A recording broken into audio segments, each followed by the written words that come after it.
নমস্কার। আজকে আমরা চলে এসেছি আবারও একটি নতুন অনুষ্ঠান নিয়ে। তো আমাদের মধ্যে রয়েছেন আজকে আমাদের একজন জিএনএম নার্স।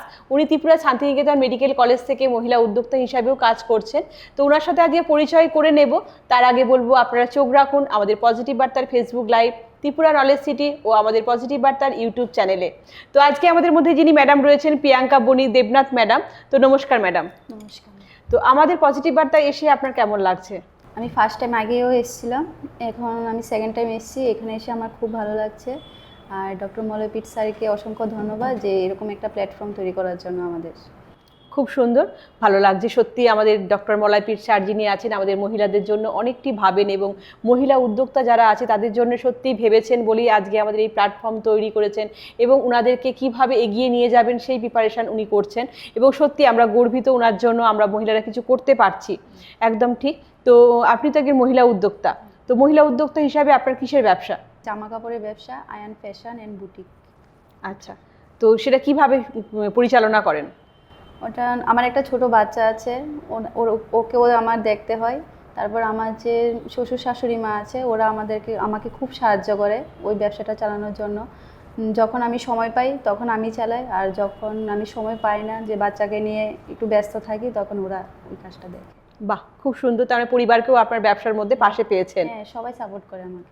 আচ্ছা, তো আপনি তো বললেন যে ত্রিপুরা শান্তিনিকেতন মেডিকেল কলেজে ওখানে মহিলা এন্টারপ্রেনারের যে ট্রেনিংটা ওখানে নেন, তো ওখানে কি কি করে থাকেন? আর ওখানে যাই গিয়ে কম্পিউটার ক্লাস করি, তারপর মেটাভার্স ক্লাস করি। কম্পিউটার ক্লাসটা সবাই জানে কম্পিউটার জিনিসটা, কিন্তু মেটাভার্স ক্লাসটা ওটা আমার কাছে সম্পূর্ণ নতুন। ওখানে গিয়ে আমার খুব ভালো লাগে। আর ওই জিনিসটা যে চশমা পরে যে মানে ওখানে বসে সবসময় তো সবাই বাইরে যাওয়া সম্ভব না, যে ওখানে গিয়ে মানে বাইরের দেশটাকে দেখা, সব জায়গায় মানে গিয়ে ওটা দেখা। কিন্তু ওই চশমাটা পরে বাইরের দেশটাকে ঘুরে আসা, এক জায়গার মধ্যে সবাই তো সামর্থ্য হয় না ওই জিনিসটা।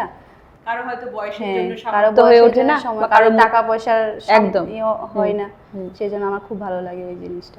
শুধু মেটাভার্সের সাহায্যে তো আপনি বিদেশে ঘুরলেন বা দেশের বাইরে যে কোনো জায়গায় ঘুরতে গেলেন, এটাই না, এটার মাধ্যমে অনেক কিছুই করা যায়। নিশ্চয়ই করা যায়, ওটা ডিজিটাল যুগ।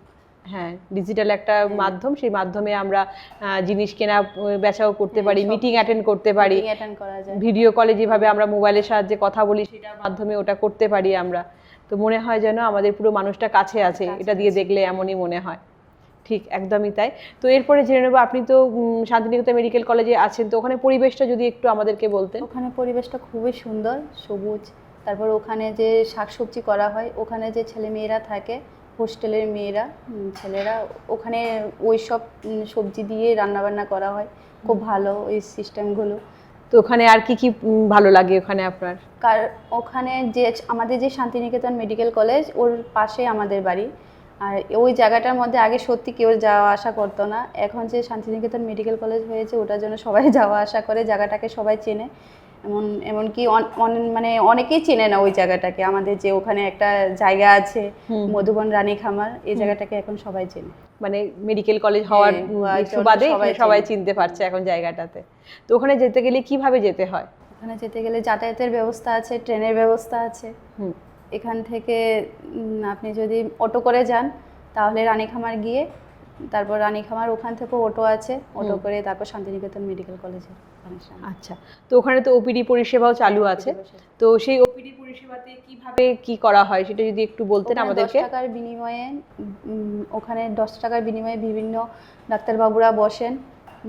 তারপর ওখানে যে টেস্টগুলো হয় ওখানেও বিশেষ ছাড় রয়েছে। আমাদের অনেক মানুষ আছে যারা মানে টাকার জন্য চিকিৎসা করতে পারে না, ডক্টর দেখাতে পারে না, ওখানে 10 টাকার বিনিময়ে সব কিছু করা হয়। তো আমি সবাইকে বলবো সবাই যাক, ওখানে গিয়ে পরিষেবা নিক। একদম ঠিক তাই। এবং ওখানে সকাল 7টা থেকে বিকেল 5টা অবধি সেই পরিষেবাও পাওয়া যায় এবং সুচিকিৎসক দ্বারা সেই পরিষেবা পাওয়া যাচ্ছে এবং ওষুধে এবং থাকছে বিভিন্ন টেস্টের মধ্যে বিশেষ ছাড়। তো অবশ্যই আপনারা সেখানে ভিজিট করবেন এবং একবার যাবেন এবং আপনাদের পরিচিত যারা আছে তাদেরকেও এই সংবাদটা দিয়ে দিতে পারবেন আপনারা। সত্যি এখানে ব্যবস্থাটা খুবই সুন্দর এবং এখানে যে মেডিকেল কলেজের স্টুডেন্টরাও যে ভর্তি হয়েছে সে সম্বন্ধে আপনি কতটুকু জানেন? আমাদের ত্রিপুরা শান্তিনিকেতন মেডিকেল কলেজে 21টা রাজ্য থেকে এমবিবিএস স্টুডেন্ট এসে ভর্তি হয়েছে, সেই জন্য ইন্ডিয়া বুক অফ রেকর্ডসের নাম উঠেছে। তার 2 মাস পরে এশিয়া বুক অফ রেকর্ডসের নাম উঠেছে এবং তার কিছুদিন পর ওয়ার্ল্ড বুক অফ রেকর্ডসে ডক্টর মলপিট স্যারের নাম উঠেছে। সেই জন্য আমরা ত্রিপুরাবাসী খুবই গর্বিত। সেই উপলক্ষে আমাদের শান্তিনিকেতন মেডিকেল কলেজে অনুষ্ঠান হয়েছে খুব ভালোভাবে। ওখানে 21টা রাজ্যের যে ছেলেমেয়েরা আছে ওদের যে ট্রেডিশনাল ড্রেসগুলো আছে ওইগুলো পরে তারপরে বিভিন্ন আনুষ্ঠানিকভাবে ওটা সেলিব্রেশন করেছে, আমরা খুব এনজয় করেছি। ঠিক একদম, এবং তারা নিজেদের স্টেটকে রিপ্রেজেন্ট করেছে খুব সুন্দরভাবে। ঠিক একদম, গান বাজনার মাধ্যমে, নাচের মাধ্যমে তারা তাদের নিজেদের স্টেটকেও রিপ্রেজেন্ট খুব সুন্দরভাবে করেছে, খুব সুন্দর। তো এরপরে জানতে চাইবো যে আপনি তো একজন মহিলা এন্টারপ্রেনার, তো কাপড়ের বিজনেস আছে, তো কিভাবে সামলান এটাকে? একদিকে তো সংসার করেন, তারপরে সাংসারিক জীবন এবং ব্যবসা, এবং তারপরে মহিলা এন্টারপ্রেনার যে কলেজে যে আপনি যাতায়াত করেন, তো কিভাবে মেনটেন করেন বিষয়গুলোকে? আমাকে সাপোর্ট করে আমার হাজব্যান্ড, তারপর আমার শ্বশুর শাশুড়ি মা, ওরা আমাকে সাহায্য করে। আমি যখন পারি না তখন ওরা ওই বিজনেসটাকে সামলায়, সব কিছুতে আমি সাপোর্ট পাই ওদের কাছ থেকে। বাহ, খুব সুন্দর। সত্যি পরিবারের সাপোর্ট পাওয়াটা খুবই দরকার আমাদের মহিলাদের, যে ঘর বাইরে একসাথে সামলানো আমাদের কষ্ট খুবই হয়, কিন্তু তারপর যদি একটু পরিবারের সাপোর্ট যদি আমরা পাই তাহলে আমরা আরো উৎসাহ পাই কাজে এবং করতে পারি সবকিছু, অনেক কিছু। তো এরপরে জানতে চাইবো যে যারা মহিলা উদ্যোক্তা হতে চায় তাদের জন্য কি বার্তা দেবে? আমি ওদেরকে বলবো সবাই এগিয়ে আসুন, এসে তারপর আমাদের যে গুগল ফর্মটা আছে ওটা ফর্ম ফিল আপ করুন, করে আমরা যেভাবে কাজ করি সেভাবে কাজ করে এগিয়ে যান সামনের দিকে। কারণ আজকাল দিনে মহিলারা যদি না দাঁড়ায় কোনো কিছু করতে পারবে না ওরা, কারণ সামান্য একটা জিনিসের জন্য হলেও পরিবারের কাছে হাত পাততে হয়, ওটা যাতে না হয় সেই জন্য সবাইকে বলবো এগিয়ে আসুন সবাই। প্রত্যেক মহিলারই আমাদের উদ্যোক্তা হওয়া প্রয়োজন, কিছু করা দরকার। ঠিক একদমই তাই। তো মহিলা উদ্যোক্তা হলে আর কি সুবিধা হতে পারে আমাদের? অনেক কিছু সুবিধা আছে, কারণ বর্তমান যুগে যা জিনিসপত্রের দাম বেড়েছে, একটা বাচ্চা থাকলে ওকে ঠিকভাবে যদি মানুষ করতে হয় তাহলে হাজব্যান্ড ওয়াইফ দুজনকেই কাজ করা দরকার আজকাল দিনে। সেই জন্য আমি বলবো মহিলারা স্বাবলম্বী হওয়া খুব দরকার। ঠিক, তারপরে তো বিভিন্ন রকম আজকালকার পরিস্থিতির চাপে পড়েও অনেকে স্বপ্নগুলো যদি পূরণ করতে হয় তাহলে মহিলারা কিছু না কিছু করার দরকার। একদম ঠিক, এবং বিভিন্ন পরিস্থিতির সম্মুখীন হচ্ছে মহিলারা, সেই সম্মুখীন যাতে না হতে হয়। দিক দিয়ে মহিলারা সবসময় পিছিয়ে থাকে। তো আপনি তো নার্সিং কোর্স করেছেন, তো সেই কোর্সের জার্নিটা বা প্রথম থেকে যে আপনি ছোট থেকে যে স্বপ্ন, সেই জার্নিটা একটু শুনে নেব। আমি প্রথমে ক্লাস 6 থেকে 10 পর্যন্ত পড়াশোনা করেছি সম্মিলিত হাই স্কুলে, সেটা মহেশখলায় অবস্থিত। তারপরে ক্লাস 12 পড়েছি স্কুল সুভাষনগর স্কুল। তারপর 12 পাস করার পর আমার ইচ্ছে ছিল ছোটোবেলা থেকে মাস্টার হওয়া, কিন্তু ওটা হয়ে ওঠেনি। তারপর একটা আমি ইন্টারভিউ দিই নার্সিংয়ের জন্য, ওটা তারপর ভর্তি হয়েছিলাম এমবিবিএস কলেজে। ওখানে আমি অনার্সের ক্লাস করতাম, বাংলা অনার্স নিয়ে ভর্তি হয়েছিলাম। তারপর একদিন দেখি আমার নাম উঠেছে ওটা নার্সিংয়ের জন্য, সেই জন্য জিএনএম নার্সিংয়ের জন্য। তারপর আমি ব্যাঙ্গালোর যাই, ওখানে গিয়ে 3 বছর কোর্স কমপ্লিট করার পর কলকাতায় আসি, এসে 6 বছর চাকরি করেছি ওখানে।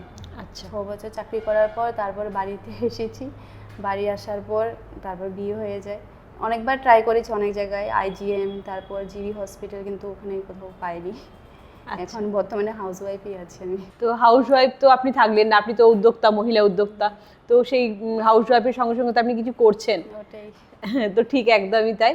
তো ধন্যবাদ জানাবো আপনাকে আপনার এই জার্নির জন্য। আপনি নার্সিং করেছেন, জিএনএম এর কোর্স করেছেন নার্সিংয়ের, এটা বিশাল একটা ব্যাপার। তারপরে আপনি মহিলা উদ্যোক্তা, কাপড়ের ব্যবসাও করছেন, সঙ্গে আবার ঘর বাড়িও সামলাচ্ছেন, বাচ্চা সামলাচ্ছেন। এটা আমাদের মহিলাদের জন্য কিন্তু একটা বিশাল বড় ব্যাপার। তো বলবো যে আপনাকে অসংখ্য ধন্যবাদ জানাবো আমাদের পজিটিভ বার্তায় আসার জন্য এবং আপনার মূল্যবান সময় আমাদের মধ্যে দেওয়ার জন্য। তো এবং আমাদের অনুষ্ঠান আমরা একেবারে শেষ পর্যায়ে চলে এসেছি, এবং আমাদের আগামী অনুষ্ঠান দেখার জন্য চোখ রাখুন আমাদের পজিটিভ বার্তার Facebook live, Tripura knowledge city ও আমাদের পজিটিভ বার্তার ইউটিউব চ্যানেলে। আজকের মতো আমাদের অনুষ্ঠান এখানেই শেষ করছি। নমস্কার।